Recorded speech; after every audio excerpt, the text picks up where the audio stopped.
ஒரு வியாபாரி தனக்கு பயணம் செய்ய ஒட்டகம் வாங்க சந்தைக்கு போனான். ஒட்டக வியாபாரியிடம் அப்படி இப்படி என பேரம் பேசி நல்ல விலைக்கு ஒட்டகத்தை வாங்கி கொண்டு ஓட்டி வந்தான்.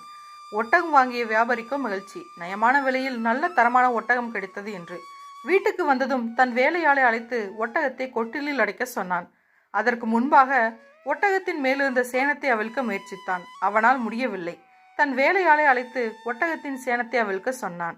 ஒட்டகத்தின் மீதிருந்த சேணத்தை அவிழ்த்த வேலையால் பொத் என ஏதோ கீழே விழுவதைக் கண்டு எடுத்து பார்த்தான். அது ஒரு சிறிய பொக்கிஷ பை. உள்ளே பிரித்தால் ஆச்சரியத்தால் அவன் கண்கள் விரிந்தது. விலை மதிப்பற்ற நவரத்தின கற்கள் தகதகவென மின்னியது. அதை எடுத்துக்கொண்டு முதலாளியிடம் ஓடி காண்பித்தான். உடனே வியாபாரி, அந்த பையை இப்படி கொடு, உடனே அந்த ஒட்டக வியாபாரியிடம் கொடுக்கணும்னு சொல்லி புறப்பட்டான்.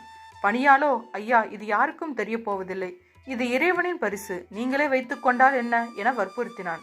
வியாபாரியோ ஒத்துக்கொள்ளாமல் புறப்பட்டு போனான். ஒட்டக வியாபாரியிடம் சேணத்தை அவிழ்த்த போது கிடைத்த பொக்கிஷ பையை கொடுத்ததும் நன்றியோடு வாங்கி கொண்டவன் அந்த பொக்கிஷ பையை வியாபாரியிடம் கொடுத்து, உங்கள் நேர்மையை நான் மெச்சுகிறேன், தங்களுக்கு ஏதேனும் பரிசளிக்க விரும்புகிறேன், இதிலிருந்து உங்களுக்கு பிடித்தமான கற்கள் சிலவற்றை எடுத்துக்கொள்ளுங்கள் என்று நீட்டினான்.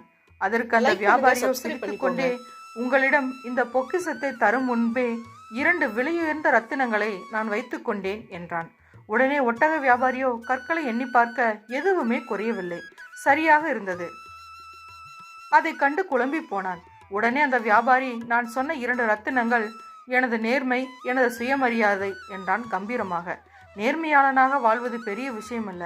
தவறு செய்யக்கூடிய சந்தர்ப்பமும் வாய்ப்பும் வாய்த்தாலும் நேர்மையாக வாழ வேண்டும். வாழ்வில் ஒரு நாள் நேர்மையாய் வாழ்ந்து பார்த்தால் அதன் ருசி நாம் உணர்ந்து விட்டால் நாம் எதற்காகவும் நேர்மையை இழக்க மாட்டோம்.